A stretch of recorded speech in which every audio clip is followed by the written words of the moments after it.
basta scopare. Ha già festeggiato Capodanno. Mamma mia, che brutta fine d'anno. Proprio brutto, mamma mia. Maltempo e calici vuoti. Stiamo proprio guaiati.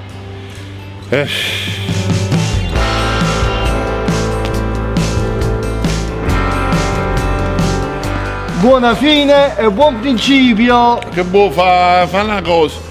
Levo il principio e lascio solo la fine. Che è successo? Che è successo? Non ho nemmeno un euro.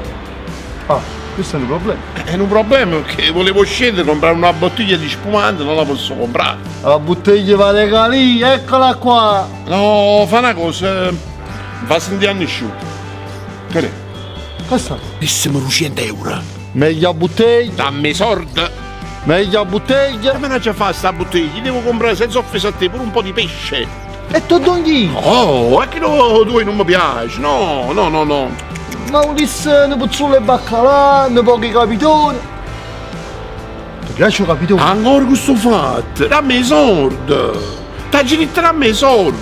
Ma che ci appiccichiamo a fa? Ci troviamo che calici, ci troviamo che la bottiglia, ma facciamo un bello brindisi.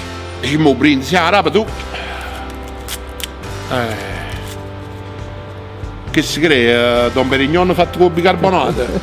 Ok, noi, ci manca presca a ci aprire un po', che non ci pigliassi i soldi. Ci sparano i botte in cuore. No, quali botte? Anche se non si può sparare. spara, fai solo i brindisi. L'unica botta è questa qua. Vai.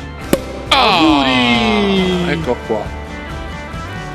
Prima, piano che questo fa la scumma. E ne poco a te. Questo è tuo. Questo La è tuo. bottiglia Esatto. Ecco qua.